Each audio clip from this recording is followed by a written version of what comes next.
আসসালামু আলাইকুম। আজকে আমরা তৈরি করে দেখাবো বগুড়ার বিখ্যাত আলু ঘাটি। এর জন্য প্রথমে আমরা মাছ নিয়েছি আলু সিদ্ধ করে নিয়ে ম্যাশ করে নিয়েছি।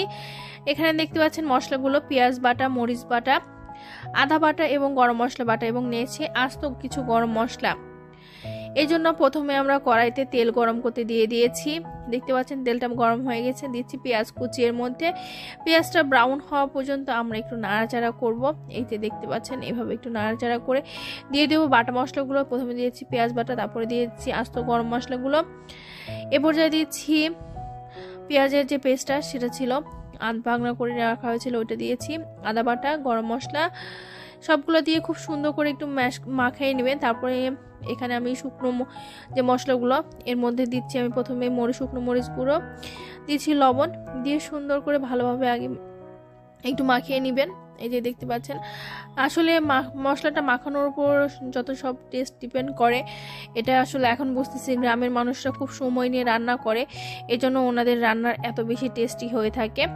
দেন এই যে দেখতে পাচ্ছেন সুন্দর করে আমি সবগুলাই এখানে মশলাগুলো মাখানোর পর্যন্ত সুন্দর করে নাড়তে থেকে যাচ্ছি।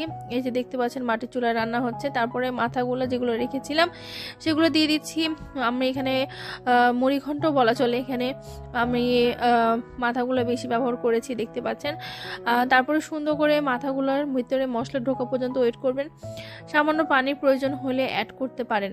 এই যে দেখতে পাচ্ছেন মাথাগুলোকে খুব ভালোভাবে ম্যাশ করার পরে মাথাগুলো মাখানোর পরে দিয়ে দিচ্ছি যে আলুটা রাখা ছিল সেই আলুর পেস্টটা। আলুটা আসলে অনেকক্ষণ আগে আমরা এখানে ভেঙে রেখেছিলাম, এই জন্য একটু শক্ত হয়ে গেছিল। এগুলো খুব মানে সাবধানতার সাথে এই যে নামিয়ে নিলাম। নামিয়ে নিয়ে পুরো মশলার সাথে আমি আলুগুলো খুব ভালোভাবে মিশিয়ে নেব। এই যে দেখতে পাচ্ছেন আসলে আলু মাছের যে টেস্টটা এটা আসলে এই যে নাড়াচাড়া বা কষানোর মধ্যে কিন্তু ডিপেন্ড করে। তারপরে একটু পানি দিয়ে আমি এখানে ঝোল করতে দিয়ে দিয়েছি। আপনারা যে যেরকম ঘনত্বে মানে আলুটা রাখতে চাবেন সেরকম পানি দিবেন। আমি এখানে একটু মাখো মাখো খাবো, এই জন্য পানি পরিমাপটা আমি এখানে 2 কাপ দিয়েছিলাম। আসলে আলু এমনিতেই পানি টেনে নেয়, যার জন্য বেশি পানি দিতে হয় সিদ্ধ করার জন্য। তারপরে এখানে আমি যেটা দেখলাম এটা হলো ভাজা জিরে গুঁড়ো, আমি এখানে বাসায় করে নিয়েছি। তারপরে সেই মশলাটার মধ্যে ভাজা জিরে গুঁড়োটা সেটা দিয়ে দিলাম।